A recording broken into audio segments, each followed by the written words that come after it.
अब देखिए जैसे जो स्वतंत्रता दिवस है वो ज़्यादा है, क्योंकि 26 जनवरी 1950 को संविधान जब पूर्णतः लागू हुआ और उस दिन से हमारे राष्ट्राध्यक्ष चुने गए, ठीक है, राष्ट्रपति। गणतंत्र इसीलिए मनाया जाता है ना, जब से हमारे राष्ट्रपति चुन लिए गए, ठीक है। तो गले में थोड़ा खिंच है, बहुत ज़्यादा दिक्कत है। मतलब परसों बीमार थे बिल्कुल, उसके बाद कल थोड़ा ठीक थे, घर से आए ठीक थे, फिर रात को अचानक तबीयत खराब हो गया, ठीक है। तो गणतंत्र दिवस की आप लोगों को हार्दिक शुभकामनाएं। ये 75वां है, ठीक है। ये पूछ देता है कभी कभी, ठीक है। पहली बार जब गणतंत्र दिवस 26 जनवरी 1950 को मनाया गया था, उस दिन बृहस्पतिवार था, ठीक है, और आज शुक्रवार है। और एक कल हो गया होता तो इसका भी तो रूल होता है रीजनिंग में कि आज इतना इस दिन को ये मनाया गया, तो अब कौन से बृहस्पतिवार को किस साल में अगला गणतंत्र दिवस इसी दिन मनाया जाएगा, ऐसा तो रीजनिंग में आता है, ठीक है। तो 75वें गणतंत्र दिवस की आप लोगों को हार्दिक शुभकामनाएं, ठीक है। अच्छा, ये गणतंत्र दिवस हमारा जो संविधान है बन के तैयार हो गया 26 नवंबर 1949 को, ठीक है, जिसे हम लोग इसमें वर्तमान में संविधान दिवस के रूप में मना रहे हैं। 26 नवंबर 1949 जो हमारा संविधान बनकर पूर्णतः तैयार हो गया, और हमारी प्रस्तावना कहती है कि हम इस संविधान को अंगीकृत, अधिनियमित एवं आत्मार्पित करते हैं, ठीक है। अंगीकृत मेरे शरीर के ऊपर, जो इसमें अधिनियम बनेगा, अधिनियमित अपने आत्मा से हम इसे मानेंगे, ठीक है। लेकिन ऐसा क्या रीज़न था कि इसे 26 जनवरी करना पड़ा? कुछ तो रीज़न रहा होगा। जब हमारा संविधान बन के पूर्णतः तैयार हो गया, आप 26 नवंबर 1949 को भी तो राष्ट्राध्यक्ष को चुन सकते थे, लेकिन नहीं, आपने 2 महीने बाद चुना। लगभग 2 महीने हो गया। अरे 26 नवंबर से 26 दिसंबर, 26 दिसंबर से 26 जनवरी, 2 महीने हो गया। आपने 2 महीने बाद इसको अपनाया, ठीक है। 24 जनवरी 1950 को हमने झंडा अपनाया, ठीक। तो सबसे पहले तो गणतंत्र होता क्या है, उसे हम कैसे मानेंगे कि ये गणतंत्र है? जैसे हम लोग जो पढ़ते हैं प्रस्तावना, तो हम लोग कहते हैं कि लोकतांत्रिक गणराज्य, ठीक है, लोकतांत्रिक गणराज्य। लोकतंत्र तो ब्रिटेन में भी है, लेकिन गणराज्य नहीं है, ठीक है। लोकतंत्र ब्रिटेन में भी है, लेकिन गणराज्य नहीं है। तो क्या होता है लोकतंत्र, क्या होता है गणराज्य, कैसे बना ये? आखिरकार भारत 1947, 14 अगस्त 1947 से पहले हम लोग एक औपनिवेशिक राष्ट्र थे, ठीक है। 14 अगस्त 1947 से पहले हम लोग एक औपनिवेशिक राष्ट्र थे, ठीक है। अब एक औपनिवेशिक राष्ट्र होने के नाते 1947 में तो हम लोग आज़ाद हो गए ना। उससे पहले कितने लोगों ने कुर्बानियाँ दी इस देश को आज़ाद कराने के लिए, इस देश को स्वतंत्र करने के लिए, ठीक है। उन्हीं की कुर्बानियों को, मतलब एक 26 जनवरी, एक 15 अगस्त, हम लोग थोड़ा सा याद कर लेते हैं। आज 26 जनवरी है 2024। आज देखेंगे तो सबके बाइक में झंडा लगा होगा, ठीक है। आज देखेंगे तो सबके मोबाइल पे स्टेटस लगा होगा 26 जनवरी की आपको हार्दिक शुभकामनाएं, ठीक है। जिस दिन 26 जनवरी 1950 को जिस दिन इस संविधान को अपनाया गया था, वो हमें उसी दिन से ये सब करना चाहिए था। लेकिन हमारे अंदर देशभक्ति और ये भावना तब जागती है जिस दिन ये काम होता है, ठीक है। और वो भी भावना सिर्फ कुछ समय के लिए रहती है। स्कूलों में चलाया जाएगा कुछ समय के लिए देशभक्ति गीत, ठीक है, उसके कुछ समय बाद भोजपुरी गाना चला देंगे। सही कह रहे हैं, आप लोग देखे होंगे, हम लोग तो पढ़ के आए हैं, हम लोग भी पढ़े हैं, इंटर में तो हम लोग भी देखे थे। लोग डांस करेंगे, ठीक है, कहने लगेंगे कि कहीं होता है सांस्कृतिक मंच, कहीं भक्ति गाना वगैरह का मंच वगैरह रहता है। अभी सरस्वती पूजन आने वाला है, बसंत पंचमी के उपलक्ष्य में, उसमें देखिएगा कि सरस्वती जी का गाना कुछ समय तक बजा के 15-20 मिनट, जय माँ सरस्वती ज्ञान देना हमको, ठीक है, उसके बाद लगा देंगे भोजपुरी गाना, ठीक है। तो ये जो गणतंत्र दिवस हम मना रहे हैं, इसकी जो भावना हमारे अंदर भरी है, ये हमें हमारे अंदर हर समय रहनी चाहिए। ये हमें बार बार आके याद दिलाता है कि आज के 75 साल पहले आप गुलाम थे ब्रिटेन के, आज के 80 साल पहले आप गुलाम थे, ठीक है। स्वतंत्रता दिवस माना जाए तो 79 हो गया, 78-79 लगभग, ठीक है। आइए 75 हो गया, हम गुलाम थे। और उस चीज को याद कराने के लिए ये आता है। और देखिएगा आज ही के समय में ऐसे भी लोग होते जा रहे हैं कि इन सबों से कोई मतलब नहीं है। सही बता रहे हैं कि आज ही के लोग हैं, कोई मतलब नहीं है। 75वां है, पूछ लीजिए सही से। आज के 3-4 दिन पहले भारत में अयोध्या में राम मंदिर का उद्घाटन हुआ है, ठीक है। जय श्री राम का नारा सबको याद होगा, ठीक है, हमें भी याद है, हम भी बोलते हैं, ठीक। लेकिन सही से पूछ दिया जाए कि ये कौन सा गणतंत्र दिवस है, और गणतंत्र दिवस क्यों मनाया जाता है, किस दिन भारत स्वतंत्र हुआ, किस दिन भारत आज़ाद हुआ, ये ना बोल पाएंगे लोग। और इतने बड़े लोकतंत्र और गणतांत्रिक देश में ये लोग रह रहे हैं। सोचिए कि अगर ये रूस रहता तो क्या हालत इनकी होती। सोचिए कि अगर ये रूस रहता तो जिस तरीके से हम वक्तव्य अपना देते हैं, जिस तरीके से हम बोलते हैं, या जिस तरीके से आप लोग नारा लगा लेते हैं, अगर ये चाइना होता तो आपको करने देता? नहीं करने देता। लेकिन हमें उसकी समझ बिल्कुल नहीं है। हम लोग जानते हैं सिर्फ 75 से 80 साल पहले लात खा के यहाँ आए हैं। 75 से 80 साल पहले ही हम लात खा के यहाँ पे आए हैं। हम फिर उसी राजनीति में फंसे हैं। अरे जब ब्रिटेन वाले थे ना, जब इंग्लिश थे सब, वो सब क्या करते थे? आखिरकार बंगाल विभाजन क्यों हुआ? बंगाल विभाजन इसी आधार पर हुआ ना कि आप हिंदू हो, आप मुस्लिम हो। तब भी हमें समझ में नहीं आया, तब भी हमने लड़ाई किया, झगड़ा किया, मारपीट सब कुछ किया, ठीक है। आखिरकार बंगाल का बंटवारा हो गया, पश्चिम बंगाल, पूर्वी बंगाल हो गया वो, ठीक है। तब गोरे अंग्रेज करते थे, आज हमारे देश के काले अंग्रेज कर रहे हैं। तो ये हमारे अंदर ये भावना होनी चाहिए ना कि हम खुद को बदलें। जो चीज़ें, जो 26 जनवरी, जो 15 अगस्त हमें उस दिन पे आने पे याद रहता है, हमें क्यों ना हर समय याद रहे ये चीज़? हम क्यों ना, हमारे अंदर क्यों ना ये भावना हो कि हम राष्ट्रगान हर दिन याद करें? जो लोग नारा लगाते हैं उनसे बोल दिया जाए कि आप थोड़ा वंदे मातरम पढ़ दीजिए, शायद ना पढ़ पाएंगे। राष्ट्रगान बोल दिया जाए तो सही ना पढ़ पाएंगे राष्ट्रगान लोग, ठीक है। आज बहुत से लोग गए होंगे, झंडा फहराए होंगे, बहुत से ऐसे नेता हैं, नेता की बात कर रहे हैं, बड़े बड़े नेता लोग हैं, गए होंगे झंडा फहराने लोग, उनको राष्ट्रगान नहीं याद होगा। पंचायत सीरीज देखें आप लोग, पंचायत सीरीज है, पंचायत सीरीज में महिला मुखिया हैं, डीएम साहब आ जाते हैं झंडा फहराने के लिए। झंडा फहराया जाता है तो वहाँ पर राष्ट्रगान गाया जाता है, जनगण मन अधिनायक जय भारत भाग्य विधाता, पंजाब सिंधु गुजरात मराठा द्राविड़ उत्कल बंग, विंध्य हिमाचल यमुना गंगा उच्छल जल्दी तरंग, तब शुभ नामे जागे तब शुभ आशीष मांगे, गाए तब जय गाथा जनगण मंगल दायक जय है भारत भाग्य विधाता। जय हे जय हे जय हे जय जय जय जय हे, ठीक है। ये बोल दिया जाए कि आप हमको सुना दीजिए तो शायद ना सुना पाए, ठीक है। लेकिन अब गणतंत्र क्या है और लोकतंत्र क्या है, हम इसकी परिभाषा जाने बिना कैसे डिसाइड कर देंगे किसी भी चीज़ को, और हम किसी को गलत कैसे कर सकते हैं, ठीक है।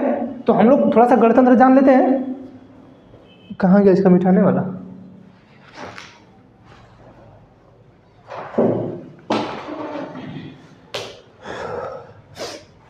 इसको मिटा देना, अच्छा लग रहा है क्या ज़्यादा? ठीक है। अच्छा, गणतंत्र दिवस के दिन झंडा कौन फहराता है? राष्ट्रपति फहराते हैं, ठीक है। 15 अगस्त को प्रधानमंत्री फहराते हैं। जानते हैं क्यों? सबका रीजन होता है हर एक चीज़ का। जैसे 15 15 अगस्त 1947 जब बना, अंतरिम सरकार बन गई, ठीक है। ये 15 अगस्त को प्रधानमंत्री झंडा क्यों फहराते हैं और 26 जनवरी को राष्ट्रपति क्यों फहराते हैं, इसका रीज़न है ना। 15 अगस्त 1947 को भारत में जब अंतरिम सरकार का गठन हुआ, उस समय देश के प्रधानमंत्री बनाया गया पंडित जवाहरलाल नेहरू को, ठीक है। तो पहले प्रधानमंत्री बन गए, ठीक, तो झंडा वही फहराए, मेन मुखिया हो गए। 26 जनवरी 1950 को हमारे देश के राष्ट्रपति बने डॉक्टर राजेंद्र प्रसाद प्रथम, ठीक है, प्रथम राष्ट्रपति बने, ठीक। तो उस दिन झंडा उन्होंने फहराया, तभी से चली आ रही है, ये परिचालन चला आ रहा है कि 15 अगस्त को प्रधानमंत्री लाल किले की चीज़ से फहराएंगे झंडा, और 26 जनवरी को दिल्ली में जो राजपथ है, ठीक है, जिसे कर्तव्य पथ कर दिया गया है, ठीक है, उस पर कौन फहराता है, राष्ट्रपति, ठीक। अब परेड वगैरह होना, झांकी वगैरह देख निकलेगा आज, ठीक है, झांकी वगैरह उसी राजपथ जिसे कर्तव्य पथ के नाम से जाना जाता है, आज झांकी निकलेगी। अब ये झांकियाँ जो निकलती हैं, कौन सा देश कौन से झांकी लाएगा, कौन से देश, सबको अपना आज़ादी है, ठीक है, आपने झांकी लाई, अपनी झांकी लाई है, ठीक है, आप दिखा दें, 1-2 दिन पहले दिखाते हैं लोग धीरे ला के, ठीक है। अब इसी दिन ये डिसाइड होगा कि किस राज्य ने मतलब सर्वाधिक अच्छा प्रदर्शन किया है, ठीक है। सभी देशों को अनुमति मिलती है कि सभी राज्यों को अनुमति मिलती है कि आप जो है अपना झांकी लाइए, हमारे यहाँ राजपथ पे दिखाइए, ठीक है। इसी दिन परेड भी होता है, ठीक, तो राजपथ पे परेड हो रहा है, राष्ट्रपति ने झंडा फहरा दिया होगा, ठीक है, ठीक। अब हम लोग जानेंगे गणतंत्र दिवस है क्या, ये जान गए ना कि कैसे गणतंत्र कहाँ फहराया जाता है, 15 अगस्त पे स्वतंत्रता दिवस पे कहाँ फहराया जाता है और कौन फहराता है, ठीक है।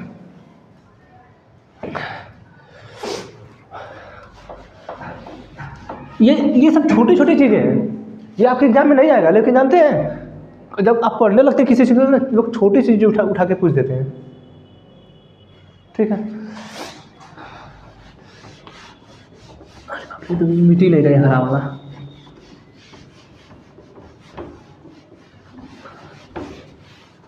इतना अच्छा से लिखे थे आप।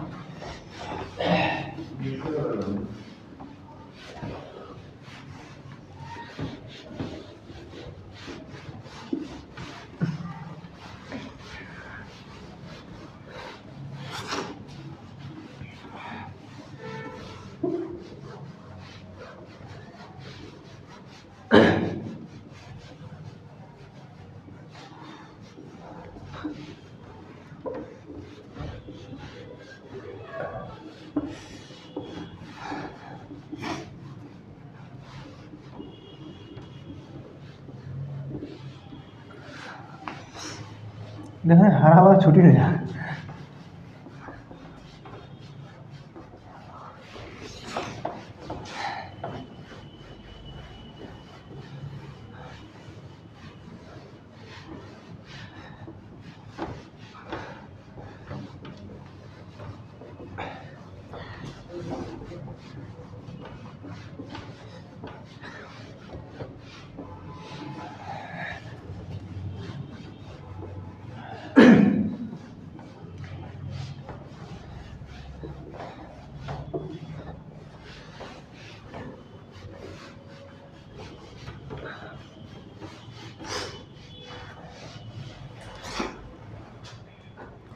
गणतंत्र दिवस है, ठीक है।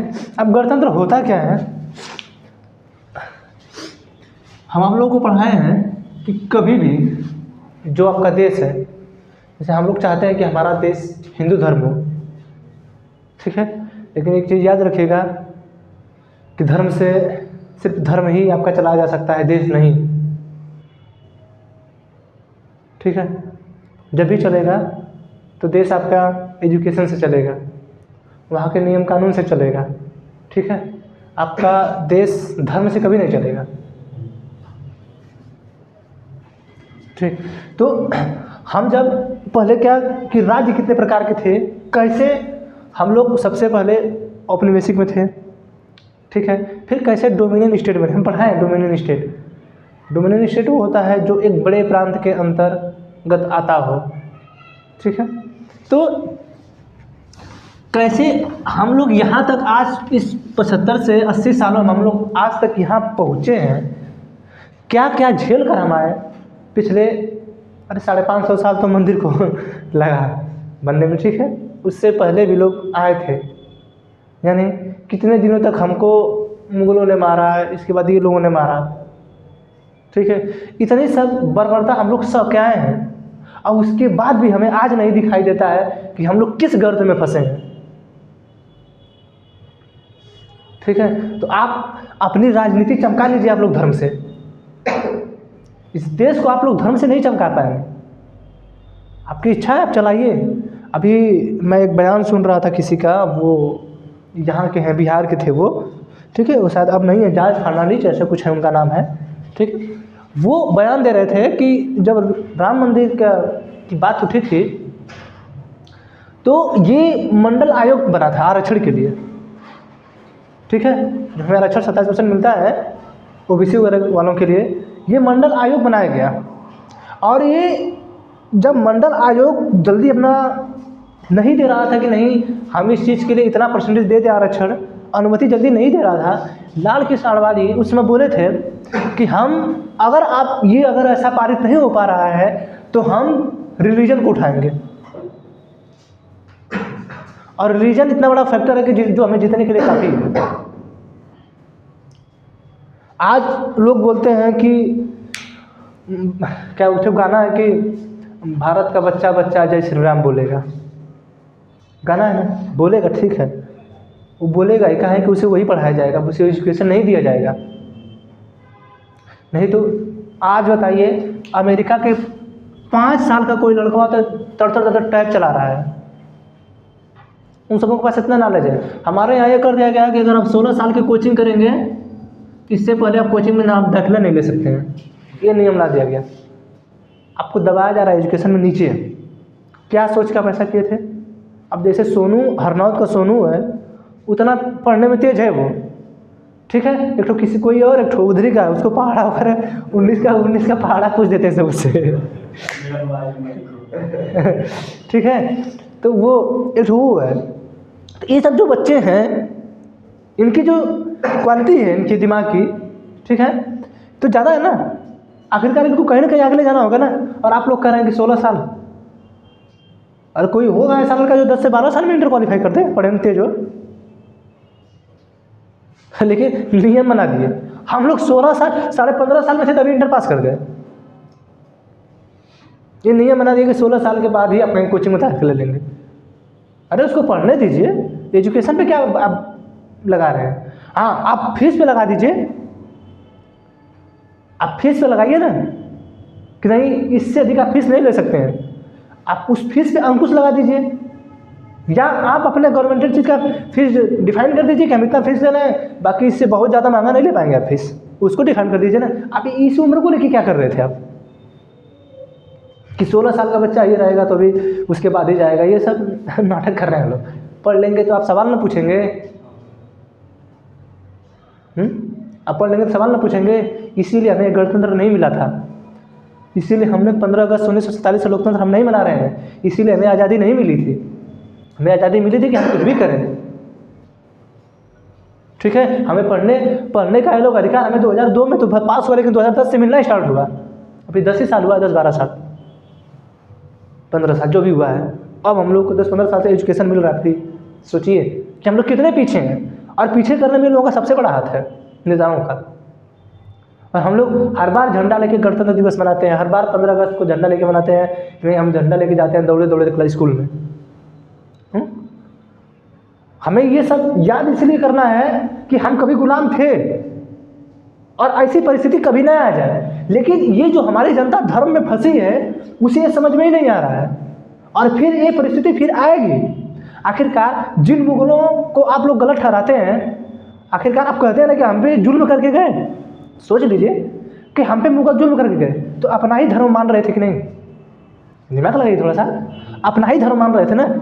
जब आप अपना धर्म मानेंगे तो जुल्म करेंगे कि नहीं?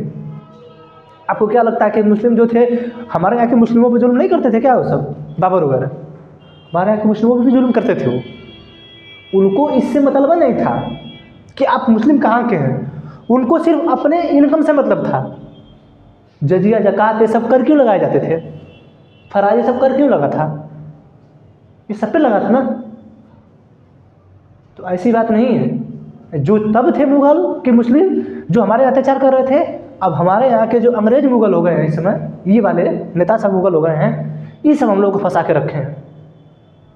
ठीक है। तो ये जो 15 अगस्त और 26 जनवरी आता है तो ये हर्ष और उल्लास का दिन तो लाता है कि हम लोग आज़ाद हो गए थे, लेकिन साथ में ये भी लाता है कि याद करो कि 80 साल पहले तुम गुलाम थे और लतियाए गए थे।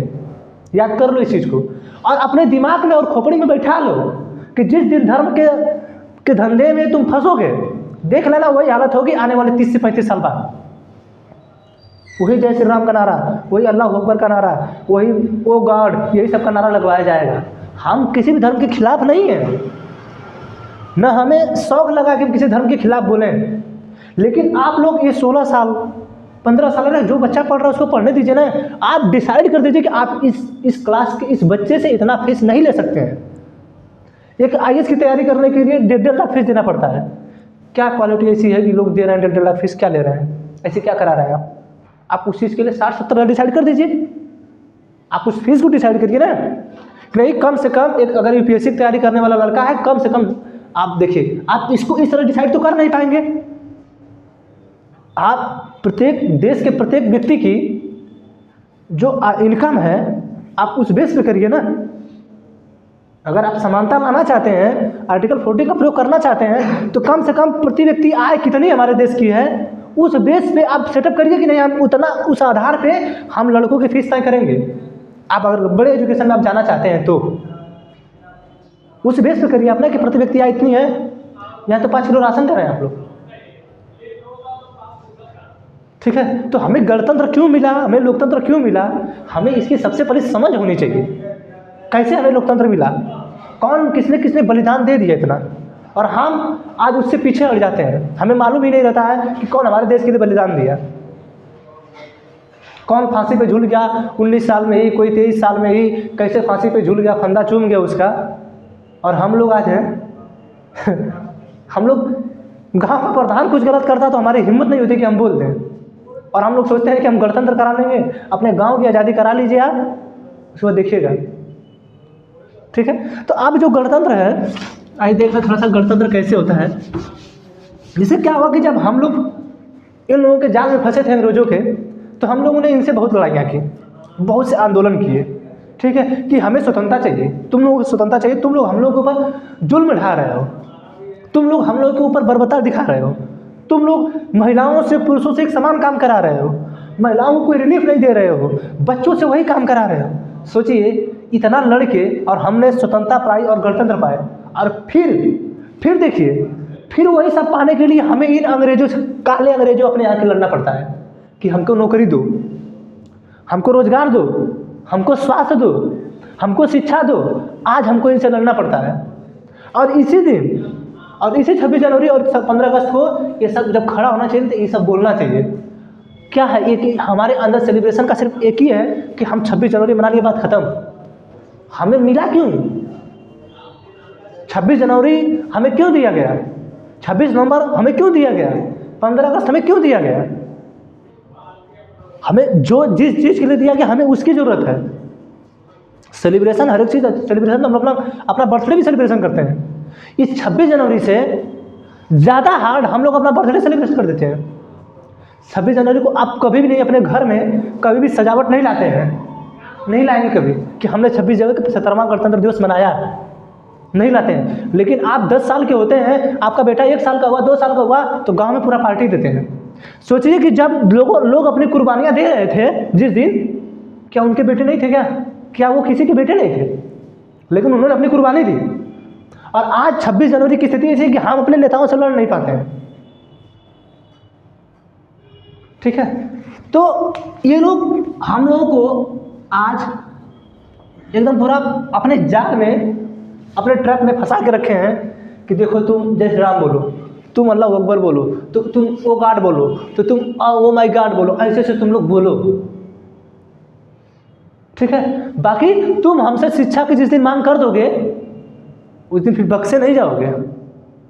जिस दिन तुम स्वास्थ्य की मांग कर दोगे बक्से नहीं जाओगे, ठीक है। तो जब अब एक गणतंत्र हमारा बना कैसे, हम लोग गुलाम थे, पता नहीं था, कोई पढ़ा लिखा नहीं था। 1951 में चुनाव हुआ तो 18% शिक्षित थे। वो उन लोगों को हम जैसे गाँव में कोई लिख उख लेता होगा, जैसे पहले जो शिक्षिता की दर निर्धारित की जाती थी, आप अपना सिग्नेचर कर दीजिए, कहोगे पढ़ लीजिए, आप पढ़े हैं। और आज के समय में ऐसा है कि क ख ग घ ABCD पहाड़ा गिनती सिग्नेचर कुल कर लेंगे, आप अनपढ़ हैं, आप देश के बारे में जानते ही नहीं है, देश की इकोनॉमी आपको पता ही नहीं है, देश में टूरिज्म कहाँ है पता ही नहीं है, नदियाँ कौन किधर जा रही हैं पता ही नहीं है, कौन नेता क्या कर रहा पता नहीं है, इकोनॉमी कितनी ऊपर नीचे आ रही है आपको पता नहीं, आप सबसे बड़े अनपढ़ हैं। अगर आपको ये सब नहीं मालूम है तो आप अनपढ़ हैं, आपको सब कुछ आता होगा। साइन खूब कर लीजिए, क्या करेंगे साइन करके? आपको शिक्षित बना के क्या किया जा रहा है? हाँ, शिक्षित बना के वही तो ढकेल दिया जा रहा है बेरोजगारी में। लाए तो हैं 60,000 पोस्ट यूपी पुलिस का, करा लें एग्जाम, लड़के भरे हैं 50 लाख ना। और लोग कहते हैं, कभी कभी हंसी आती है कि लोग आपकी योग्यता डिसाइड करते हैं आपकी, कि आप पढ़े लिखे नहीं हैं। 60,000 पोस्ट पे फॉर्म कितना अप्लाई हुआ है? 60,000 के पोस्ट पे फॉर्म कितना अप्लाई हुआ है? 50 लाख, 50 लाख फॉर्म अप्लाई हुआ है।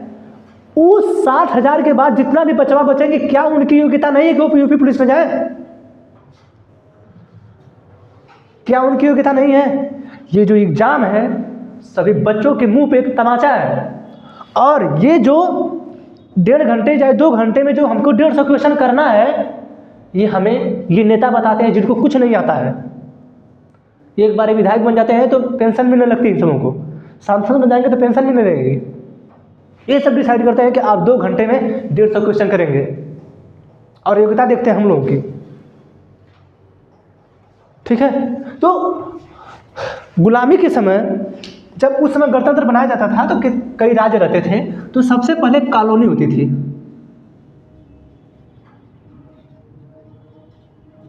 जिसे हम लोग उपनिवेश बोलते थे, इसको COLO, ठीक है, कॉलोनी। कुछ ऐसे राज्य होते थे जो संरक्षित होते थे, प्रोटेक्टिव।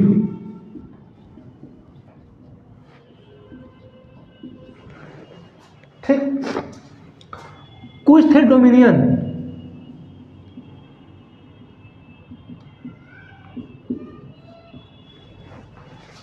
ठीक है, कुछ तो कॉलोनी थे, कुछ संरक्षित थे, कुछ डोमिनियन थे। ठीक है, अब हम लोग कुछ हो गए रिपब्लिक।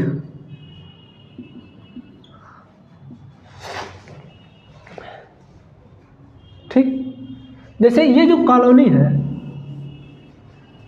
जो उपनिवेश है, हम आप लोगों को पढ़ाया है कि जब पढ़ा रहे थे, संविधान स्टार्ट किए थे पढ़ाना, तो हम बताए थे इस समय कि जो अमेरिका था आज जो अमेरिका 50 राज्यों का समूह है, उस समय वो 13 कॉलोनियों का समूह था। आज जो 50 राज्य है अमेरिका, वो 13 कॉलोनियों का समूह था। ठीक है, और इस कॉलोनी और उपनिवेश में यही होता है कि जैसे किसी घर को आपने कब्जा कर लिया और पूरी तरीके से नियंत्रण आपका है, वो आपका है नहीं, वो आपका नहीं है, लेकिन आपने अपने कब्जे में लिया है और पूरी तरीके से नियंत्रण, उसकी जितनी शासना व्यवस्था है, उसकी इकोनॉमी व्यवस्था है, उसकी टूरिज्म, सब कुछ आप देख रहे हैं, वो आता था कॉलोनी है। ठीक है, जिस पे पूरा शासन किसी देश का हो, ठीक है, वो कॉलोनी कहलाता था। अब सोचिए कि भारत पे ब्रिटेन वाले क्या करते थे? भारत वालों को कुछ चलती थी? कुछ भी नहीं चलती थी 1947 से पहले। ठीक है, कुछ भी नहीं चलता था। हम लोग 1947 से पहले हम लोग कॉलोनी थे। जैसे अमेरिका एक कॉलोनी था 1773-74 से पहले, अमेरिका कॉलोनी था, 13 कॉलोनियों का समूह था। ठीक है, हम 1947 तक कॉलोनी रहे। हम लोग 1947 तक, अगस्त 1947 तक हम लोग उपनिवेश रहे, यानी हमारे मर्जी का कुछ भी नहीं चलता था। यानी जहाँ पे ऐसी व्यवस्था रही होगी वो देश कहलाते थे उपनिवेशिक देश, जिनके पास अपनी खुद की शक्ति नहीं है, अपना कुछ भी निर्णय नहीं ले सकते हैं। सब कुछ निर्णय कौन लेगा? दूसरा देश जो उस पर कब्जा करके रखा है। जैसे तिब्बत, जानते हैं तिब्बत? तिब्बत एक औपनिवेशिक देश हो गया है। तिब्बत की राजधानी थी लहासा, जस्ट अरुणाचल प्रदेश के ऊपर। थोड़ा सा हम लोग को पढ़ाए हैं, ये है ना, ये है ना, यहाँ हाई अरुणाचल प्रदेश, ठीक है, यहीं पे है लहासा, ठीक, जस्ट इसी के ऊपर ये लहासा उसकी राजधानी थी। और ये डिसाइड किया जाता है कि जिस देश की राजधानी होगी वो एक देश माना जाएगा। लेकिन आज चाइना पूरे तिब्बत पे कब्जा करके रखा है, ये वो कॉलोनी के रूप में आता है वो, यानी उस पर पूरा कब्जा है, यानी तिब्बत कुछ कर ही नहीं पाएगा। जो उस पर निर्णय लेना होगा चाइना लेगा, ठीक है। और 1947 से पहले भारत पे निर्णय कौन लेता था? ब्रिटेन। भारत वाले कोई निर्णय नहीं ले पाते थे, जिसको जब होता था तब उठा के जेल में भर देते थे सब, ठीक है। जिसको जब होता था उठा के जेल में भर दीजिए, उनको फांसी चढ़ा दीजिए, उनको वो कर दीजिए, उनको वो कर दीजिए, चलता था। लेकिन 1947 के बाद आज आप देखते होंगे कि 10-10 मर्डर करने के बाद भी लोग फांसी पे नहीं चढ़ते हैं। होता है? जल्दी होता ही नहीं है। कैसे हो गया? बदलाव हुआ, ठीक है। तो जहाँ भी ऐसी व्यवस्था रही होगी, कॉलोनी और उपनिवेश का मतलब होता है एक बड़े देश के अंतर्गत आने वाला वो राज्य जिसके पास उसकी कोई भी शक्ति नहीं है, वो पूरे उस देश के अंदर में काम कर रहा है, ठीक है, वो कहलाता है कॉलोनी, ठीक। 1947 से पहले भारत कॉलोनी ही था, ठीक। फिर आता है संरक्षित। संरक्षित का मतलब ये होता है कि जो देश है उसका संचार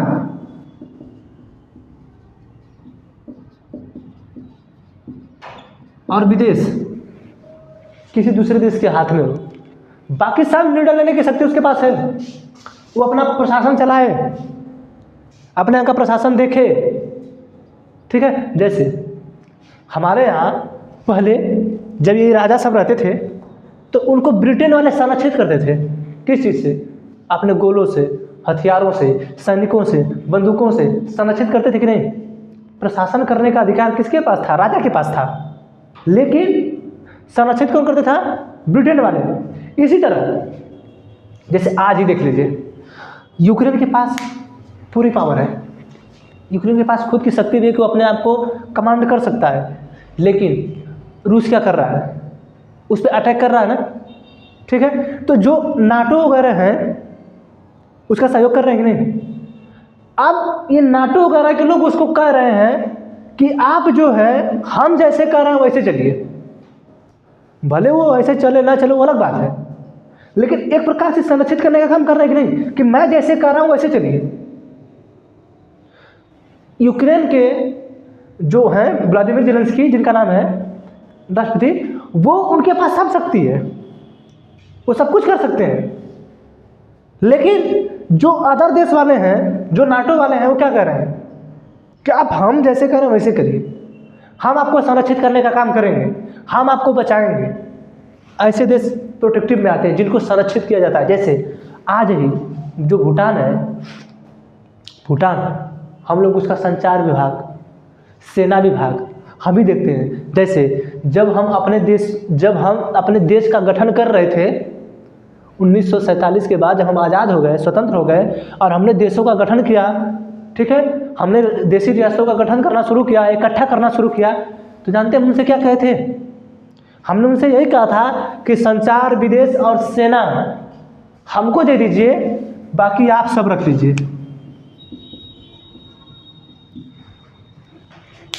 ठीक है, संचार, विदेश, सेना हमें दे दीजिए, बाकी सब आप रख लीजिए। आपकी सुरक्षा करना हमारी जिम्मेदारी होगी, हमारा कर्तव्य होगा। ठीक, ये आते हैं संरक्षित में। ठीक, ये आते हैं संरक्षित में। ठीक, अब होता है डोमिनियन। ये समझा है संरक्षित और ये कॉलोनी। कॉलोनी में यह है कि जो देश है उसके पास कोई शक्ति नहीं होगी, जो दूसरा देश कब्जा किया उस पर, वही देश उस पर सब कुछ कानून, नियम, विदेश, संचार, सेवा सब कुछ वही देखेगा। लेकिन संरक्षित वाले में तीनों छोड़ के बाकी सब कुछ उसके पास रहेगा। ठीक, अब डोमिनियन पे आ जाइए। डोमिनियन में क्या होता है कि इसमें सारी शक्ति आपके पास होगी। आप अपना संचार देखिए, विदेश देखिए, सेना देखिए, सब कुछ देखिए। आपके पास आपका निर्णय लेने का भी अधिकार होगा। जो आपको निर्णय लेना है ले लीजिए, ठीक है, आपको अपना निर्णय लेने का भी अधिकार होगा, लेकिन आपका जो राष्ट्राध्यक्ष होगा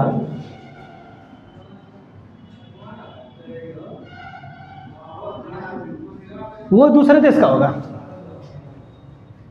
जैसे जब 14 अगस्त 1947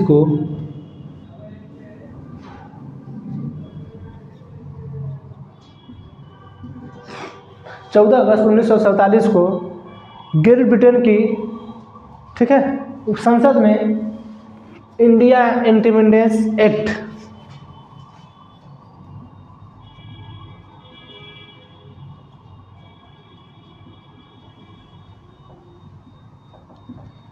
एक्ट 1947 पारित हुआ,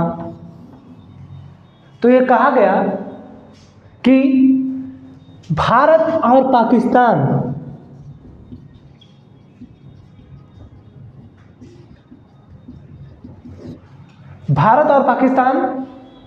दो डोमिनियन होंगे, जबकि हमारा संविधान बनना दिसंबर 1946 से ही स्टार्ट हो गया था। नवंबर 1946 में ही संविधान सभा का गठन हो गया था, ठीक है, दिसंबर 1946 से बनना स्टार्ट हो गया। लेकिन जब इंडिया इंडिपेंडेंस एक्ट इन्होंने 1947 में पारित किया, तो इन्होंने कहा कि भारत और पाकिस्तान दो डोमिनियन स्टेट होंगे। डोमिनियन स्टेट का मतलब है कि आपके पास पूर्णता शक्ति होगी, आप सब कुछ निर्णय लेंगे, लेकिन एक मानवता के तौर पे आपका जो राष्ट्राध्यक्ष होगा वो होगा ब्रिटेन का, ठीक है, आपका वो ब्रिटेन का होगा, ठीक है। तो ये होता है आपका डोमिनियन। डोमिनियन का मतलब यह है कि आप किसी बड़े राष्ट्र के अंतर्गत काम कर रहे हैं, आपके पास पूरी शक्ति है। इसी पर एक महिला बोली थी कि हमें भारत 99 साल की लीज पे मिला है, यही रीज़न था उसके बोलने का। जब इंडिया इंडिपेंडेंस एक्ट 1947 ब्रिटेन की संसद में पारित हुआ, तो उन्होंने कहा कि डोमिनियन स्टेट होंगे, ठीक है, और डोमिनियन स्टेट का मतलब होता है राष्ट्राध्यक्ष। लेकिन 1949 में, हाँ, आप लोगों को बताएं कि जब कॉमनवेल्थ की बैठक हुई, बताए थे 1949 में हम बताए थे कि जब कॉमनवेल्थ की बैठक हुई तो पंडित जवाहरलाल नेहरू देश का नेतृत्व कर रहे थे प्रधानमंत्री के रूप में। उन्होंने कह दिया कि ये जो आप डोमिनियन स्टेट की बात कर रहे हैं, हम इसको समाप्त करते हैं, ठीक है। अच्छा, अब हमारे यहाँ शासन चलेगा कैसे? तो आप लोग जानते होंगे कि हमारे यहाँ एक है भारत शासन अधिनियम 1935। आज भी हमारे संविधान में लगभग 200 से 250 अनुच्छेद ऐसे हैं, 200 से 250 अनुच्छेद ऐसे हैं जो इस भारत शासन अधिनियम 1935 से लिए गए हैं, ठीक है। तो जब 1946 में हमारा संविधान सभा का गठन हुआ और 1947 में इंडिया इंडिपेंडेंस एक्ट बना, तो हमारे पास कोई पावर ही नहीं थी, हमारे पास कोई शक्ति नहीं था। हम कौन सा नियम और कानून आए, हम किसको कैसे अपने अंदर लेके चले, ठीक है। तो जब इन सबों ने पारित किया ये इसको 1947 को, तो इन्होंने कहा कि भारत जो चलेगा ये भारत शासन अधिनियम 1935 के आधार पे चलेगा। ये जिस दिन अपना संविधान तैयार कर लेंगे उस दिन ये हट जाएगा, ठीक है। तो जब पंडित जवाहरलाल नेहरू ने कहा कि हमारा ये संविधान अब बन के तैयार है, हमने 60 देशों का निरीक्षण करके अपने संविधान को निर्मित किया है, और हम अब ये घोषणा करते हैं कॉमनवेल्थ में आने के बाद कि हम कभी भी इस डोमिनियन स्टेट का दर्जा हमें अब नहीं रहेगा हमारे पास, ठीक है। इस डोमिनियन स्टेट का दर्जा हमारे पास नहीं रहेगा, ठीक है। अब हम लोग लोकतंत्र में और गणतंत्र में आए, अब घुसना स्टार्ट किया हम लोग। अब लोकतंत्र होता क्या है, गणतंत्र होता क्या है? अभी तक तो हमारे पास ये सब था, हम पहले ये थे, ठीक। कुछ दिन बाद ऐसे लोगों को अपने देश में मिलाना स्टार्ट किया, संरक्षित करना चाहते थे, ठीक। फिर ये हुए, अब लास्ट में हम ये बने, ठीक है। सभी देश रिपब्लिक नहीं है, सभी देशों में डेमोक्रेसी नहीं है। जैसे चाइना, डेमोक्रेसी लेके क्या करेंगे? जब लोग अपने अधिकार का मांग करते हैं तो तुम टैंक चलवा देते हो। हमारे देश में जब नौकरी की मांग की जाती है तो बारिश करा दिया जाता है पाइप से, लो पानी का मजा लो, नहीं लाए हो बरसात, भीगो भीगो, लगा दिया जाएगा बैरिकेडिंग, आप क्रॉस नहीं कर सकते हैं। आप जिस दिन अपने अधिकार की मांग करना स्टार्ट करते हैं इन नेताओं से ना, ये आपको चाहते हैं कि हम कुचल के निकल रहे हैं। और सबसे बड़ी एक बात है कि नेता अगर ज़्यादा पढ़ा लिखा रहेगा ना तो फिर नेता बन ही नहीं पाएगा। और भाई ध्यान दीजिएगा, जो जितने भी बड़े बड़े नेता हैं, जितने भी पढ़े लिखे होंगे, देखिए कि पॉलिटिक्स पे उतना बोलते नहीं हैं लोग, भले नेता होंगे। मनमोहन सिंह देश के प्रधानमंत्री 2 बार रहे, कभी बोले ही नहीं पॉलिटिक्स पे, कभी नहीं बोले। वो राजनीति ही नहीं किए, बस उनको प्रधानमंत्री बनाया गया था और इकोनॉमी पे ध्यान देते थे, कभी उन्होंने बोला ही नहीं। लेकिन प्रधानमंत्री मोदी जी सुने कभी कहते हुए कि हमने इकोनॉमी इतनी बढ़ाई? कभी प्रेस कॉन्फ्रेंस नहीं किए हैं? नहीं सुने होंगे आप कि इकोनॉमी ऐसी बढ़ती है। लेकिन प्रधानमंत्री मनमोहन सिंह जब थे तो बोलते थे कि आपकी इकोनॉमी कैसे बढ़ेगी, आपको क्या करना चाहिए, कैसे रहना चाहिए, ठीक है। तो गणतंत्र और लोकतंत्र में बहुत अंतर अभी है, तो थोड़ा सा गणतंत्र और लोकतंत्र देख लेते हैं, उसके बाद छुट्टी कर देंगे आप लोगों की। ये समझाएगा कॉलोनी, संरक्षित, डोमिनियन, रिपब्लिक बताने जा रहे हैं।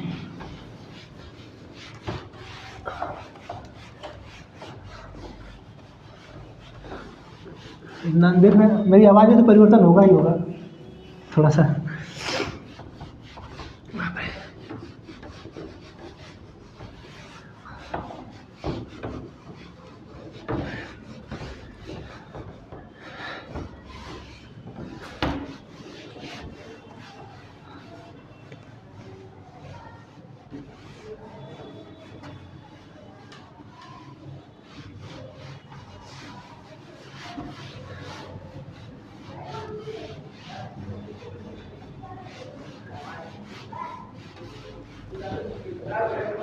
चीज़ें ये समझता सितम ढाए हम लोगों पे, तो हमने इनसे स्वतंत्रता मांगनी स्टार्ट कर दिया कि हमें स्वतंत्र करो, हमारे तुम्हारे अंदर में रह के नहीं जीना है हमें, ठीक है।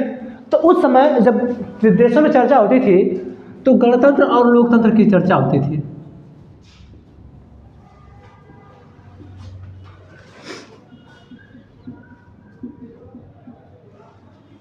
ठीक है। इसको बोलते हैं डेमोक्रेसी, ठीक, और इसको बोलते हैं रिपब्लिक,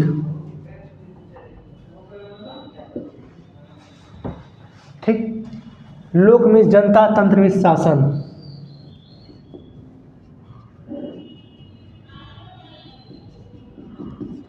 ठीक। ये डेमोक्रेसी इतनी खतरनाक चीज़ है, ये डेमोक्रेसी इतनी खतरनाक है कि बहुमत होने पे ये डेमोक्रेसी तानाशाही में बदल जाती है, ठीक है। आपके पास बहुमत है, अपने आप को तानाशाही में बदल लेते हैं आप, ठीक है। लेकिन जो गणतंत्र है,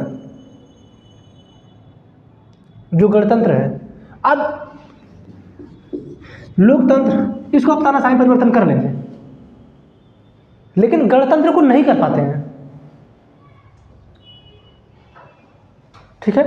जिसे आप राष्ट्राध्यक्ष चुने हैं, हमारे यहाँ के जो राष्ट्राध्यक्ष चुने जाते हैं राष्ट्रपति, वो हम जिसे चुनते हैं वो लोग राष्ट्रपति को चुनते हैं। और आप लोग देखें, अच्छी तरह संविधान पढ़ाए हैं कि राष्ट्रपति के पास कोई पावर है या नहीं है, तो का राजशाही करेगा, का तानाशाही करेगा राष्ट्रपति,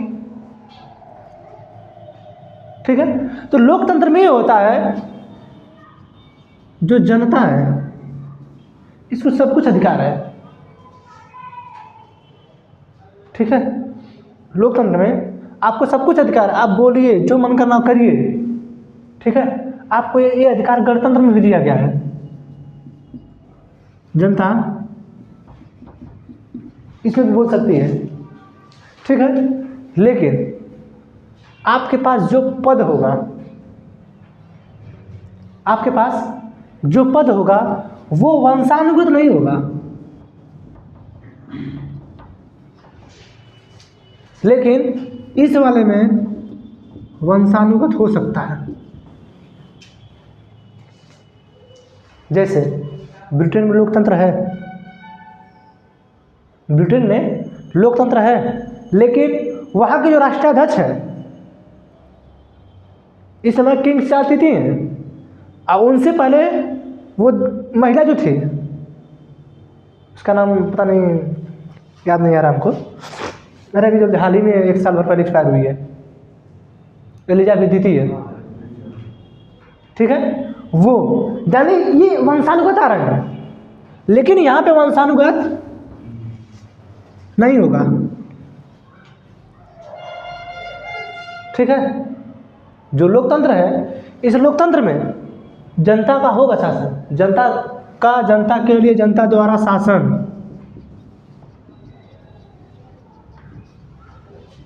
के द्वारा शासन चलेगा।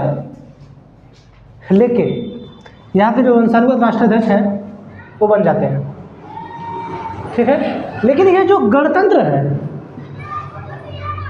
इस गणतंत्र में जो शासन चलाने का अधिकार है, ठीक है, ये वंशानुगत नहीं होगा, ठीक है। तो हमने अपनाया लोकतांत्रिक गणराज्य,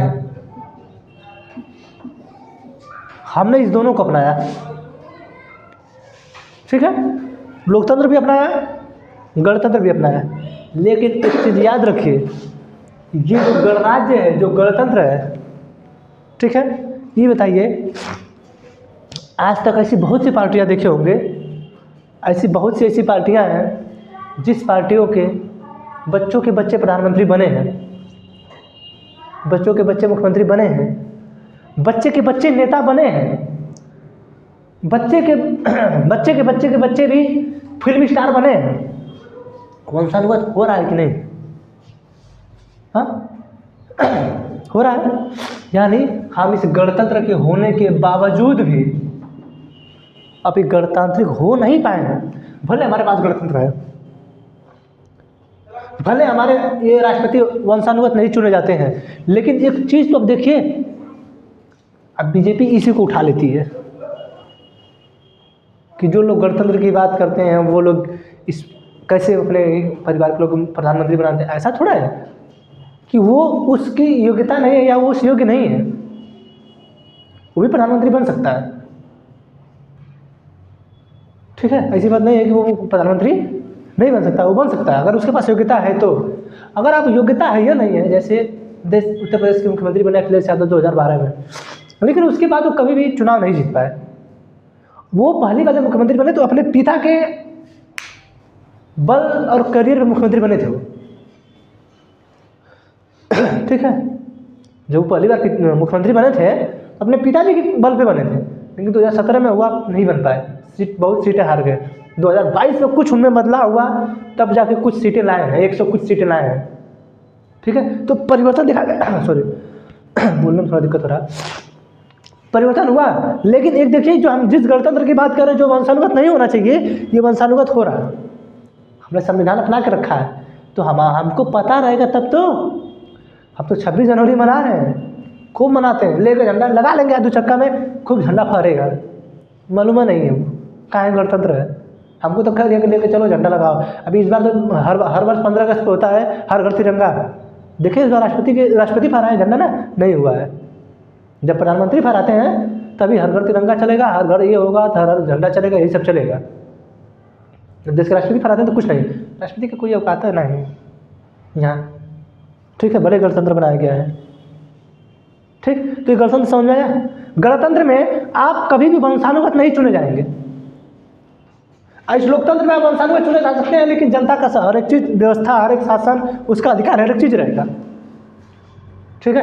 यहाँ पे आप वंशानुगत चुन भी सकते हैं, लेकिन वहाँ पे नहीं, अगर जहाँ पे गणतंत्र है। लेकिन एक चीज़ ये भी सोचा जाए तो जो वर्तमान में सरकार थी वो कैसे अपने अध्यक्षों को बाई फैमिली करती गई।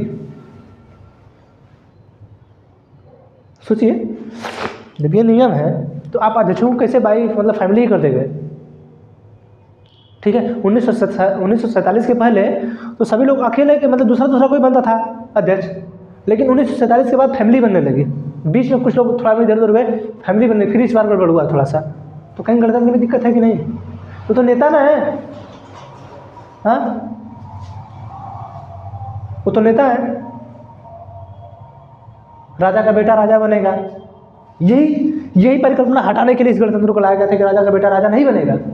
लेकिन तुम्ही लोगों ने, तुम्ही नेताओं ने ही मिल के हमारे जनता को धर्म में फंसा के, अंधा बना के तुम लोग आज इसका मजा ले रहे हो, क्योंकि उन्हें उनका अधिकार नहीं पता है कि राजा का बेटा राजा नहीं बनेगा, वही बनेगा जो उसके काबिल होगा। ठीक है। तो गणतंत्र में होता है कि शासन करेंगे आप, राजा चुना जाएगा, लेकिन वंशानुगत नहीं होगा, राष्ट्रपति वंशानुगत नहीं होंगे। ठीक है। और वंशानुगत का मतलब है कि डायरेक्टली उनकी नियुक्ति ही होगी, चुनाव भी नहीं होगा उनके लिए। लेकिन यहाँ पे लोकतंत्र वाले में किंग, ये एलिजाबेथ के मरने के बाद किंग चार्ल्स स्थिति हो गए वहाँ के राष्ट्राध्यक्ष। लेकिन हमारे यहाँ थोड़ा कोई हो जाए, अभी राष्ट्रपति एक्सपायर हो जाए, भगवान न करे ऐसा हो, 26 जनवरी आ जाए, अगर एक्सपायर हो जाए, ठीक है, तो जब तक उसका चुनाव नहीं होगा तब तक कोई दूसरा नहीं बैठेगा। हाँ, उपराष्ट्रपति को हम बताएं कि पद कभी भी खाली नहीं होता है तो उपराष्ट्रपति आके बैठ जाएंगे, और वो भी नहीं तो मुख्य न्यायाधीश बैठ जाएंगे। लेकिन चुनाव कराना होगा आपको, ना कि वो चले गए तो उनका, जैसे यहाँ पे उनके घर का आ गया है, अरे आगे ना किंग चार्ल्स उनके घर का ना है, लेकिन यहाँ पर नहीं आ सकता है। तो ये गणतंत्र, ये लोकतंत्र, हमने दोनों अपनाया, लोकतांत्रिक गणराज्य। कि आने वाले फ्यूचर में हमें कोई ये ना कहे कि तुम्हारा नेता जो लड़कवा है, तुम्हारा लड़का नेता बना है। ठीक है। अब हम 26 जनवरी को ही गणतंत्र दिवस क्यों मनाते हैं? सबसे पहले तो हमको ये जानना जरूरी होगा, क्योंकि 15 अगस्त तो हमें पता है कि इंडियन इंडिपेंडेंस एक्ट बना, और उसी में कहा गया कि दो डोमिनियन स्टेट होंगे, भारत और पाकिस्तान। हम लोग उसी दिन से स्वतंत्र हो गए। लेकिन हमारे यहाँ जो नियम और कानून बनाने की व्यवस्था चल रही थी, जो विधि चल रही थी कि नियम और कानून बनेगा, तो उससे पहले जब हमारे यहाँ संविधान बना ही नहीं था, तो हम किससे चलाएंगे? तो ये बताया गया कि भारत शासन अधिनियम 1935 से आप अपना काम जारी रखिए।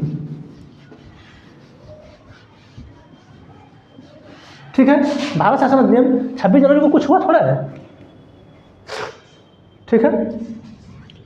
ये 26 जनवरी जो हम मना रहे हैं 1950 से, इस दिन कुछ भी नहीं है। वो तो 26 नवंबर 1949 को हमारा 15वां अनुच्छेद लागू हो गया था, नागरिकता का, चुनाव का। ठीक है। कुछ रिपील करने की थी, 394 में रिपील करने का था। जैसे आप क्या होता है, जब भी कोई विधेयक पारित होता है तो कुछ चीज़ों को ख़त्म भी करना रहता है। ठीक है। तो 394 395 उसमें लागू हुए थे, रिपील करना था। रिपील करने का मतलब कोई भी चीज़ आप पारित करते, जैसे कृषि बिल पारित किए थे ना, अब उसको फिर वापस करना तो उसको रिपील बोला जाता है। ठीक है। तो कुछ उस समय 26 नवंबर 1949 को ये मतलब 15 अनुच्छेद लागू हो गए थे, लेकिन पूर्णतः लागू नहीं हुआ था। उसका तो कोई रीजन रहा होगा। ठीक है। हुआ क्या, 1929 में लाहौर अधिवेशन हुआ। ठीक है। उस समय पीटी नेहरू अध्यक्ष थे। पीटी नेहरू अध्यक्ष थे 1929 में, दिसंबर 1929 में। ठीक है। पीटी नेहरू उसके अध्यक्ष थे। ठीक। उन्होंने जब लाहौर में रावी नदी के तट पे झंडा फहराया, और उसी दिन उन्होंने कहा, उसने पूर्ण स्वराज की मांग की।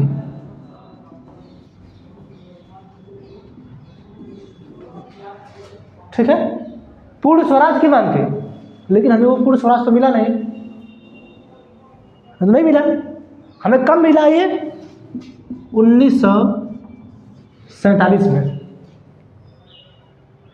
ठीक है। पूर्ण स्वराज्य का मतलब ये है कि हम पूरा काम अपने से करेंगे, एक को काम ब्रिटेन के कहने पे नहीं करेंगे। लेकिन आप हमें भी तो कह सकते हैं कि जो 1929 में लाहौर अधिवेशन हुआ, तो हम यहाँ भी बना सकते थे, यही बना सकते थे। लेकिन हमें रूल और रेगुलेशन, नियम बनाने के लिए हमारे पास कुछ था ही नहीं, हमने कुछ बनाया ही नहीं था, तो हम चलेंगे किस पे? अभी तो हम भारत शासन अधिनियम 1935 पर काम कर रहे थे, ठीक है। अब जब वो पूरा बन के तैयार हो गया और 26 नवंबर 1949 को बन के तैयार हो गया, ठीक है, तो ये जो पीटी नेहरू 1929 को है ना, पीटी नेहरू, इन्होंने कहा कि हम जो है 26 जनवरी 1930 से हम स्वाधीनता दिवस मनाना स्टार्ट करेंगे।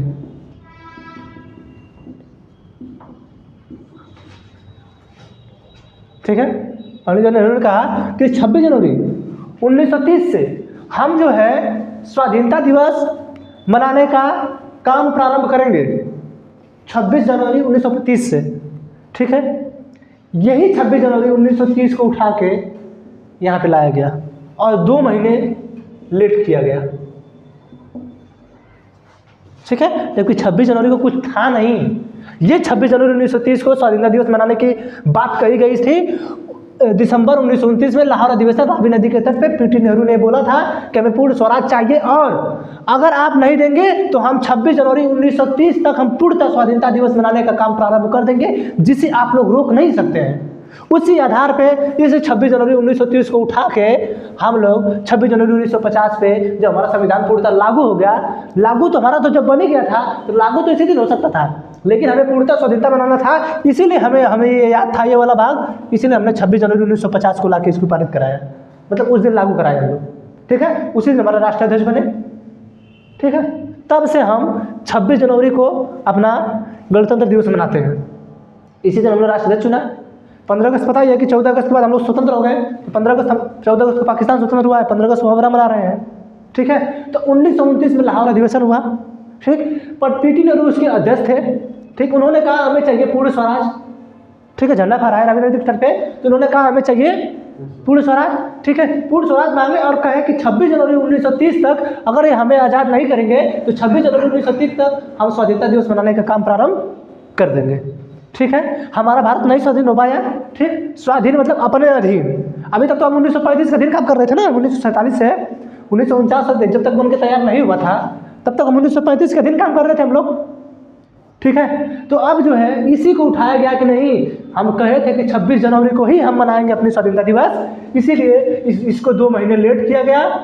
26 जनवरी 1950 को हमारे संविधान को लागू कर दिया गया, ठीक है। तब से हम लोग 26 जनवरी को गणतंत्र दिवस मनाते हैं, ठीक है। 15 अगस्त हम लोग स्वतंत्र हो गए थे अपना संविधान वगैरह बनाने के लिए, उसके उपलक्ष्य में मनाते हैं, ठीक है। और सबसे मनाने का सबसे बड़ा अधिकार ये है कि हम मना तो लेते हैं लेकिन हमें आज तक हमारा अधिकार है मालूम नहीं हुआ कि हमारा अधिकार क्या क्या है और किस चीज़ के लिए हमें लड़ना चाहिए, ठीक है। हम भले सब कुछ मना लें, ये हमको सब कुछ पता हो, ठीक है, लेकिन वर्तमान में जो हमारा अधिकार है, हमें जो मिलना चाहिए, हमें नहीं मिल रहा है। हमें अंग्रेज़ों से भी लड़ना पड़ा, काले अंग्रेज़ों से भी लड़ना पड़ रहा है।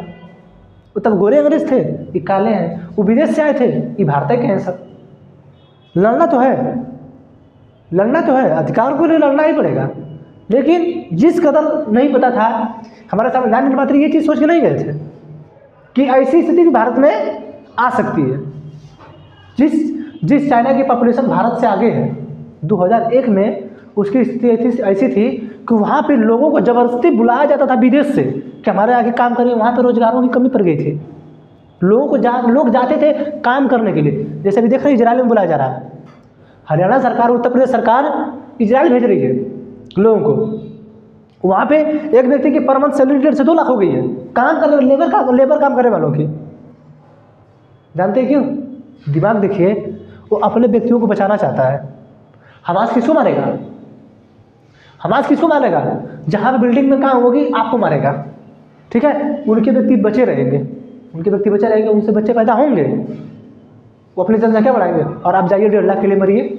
और जानते हैं वहाँ का नियम 5 साल चाहे 1.5 से 2 साल रहना वहाँ पे है, ठीक है। तो इस सब उन सबों का विजन है, आप आगे मरिए और हम चल रहे हैं अपना जनसंख्या बढ़ा रहे हैं, ठीक है। तो आज के लिए इतना ही, ठीक है। अब अगले क्लास में जैसे ही हम अपने इस तबीयत से उभरेंगे आप लोगों को सूचित कर दिया जाएगा। अगर सही रहेंगे तो कल ही मैसेज कर देंगे, कल पढ़ाएंगे हम, ठीक है। हमें भी अच्छा नहीं लग रहा, लेकिन हम मजबूरी हमारी पड़ जा रही है कि हम अकेले हैं, थोड़ा सा ये मेरा दर्द कर रहा है। गलती मेरी है कि जब घर जा रहे हैं हम तो इस सुबह में 4 बजे 4:30 बजे निकल जाते हैं, ठंडा लगता है, अब पूरा ठंडा लगता है, फिर गाड़ी से गाँव पे जाना पड़ता है, बैंगलोर वगैरह पे गाड़ी से जाना पड़ता है, खूब ठंडा लगता है। ठीक है, तो हमारा गणतंत्र दिवस बीत गया, आप लोगों के लिए जय हिंद। ठीक है, इसका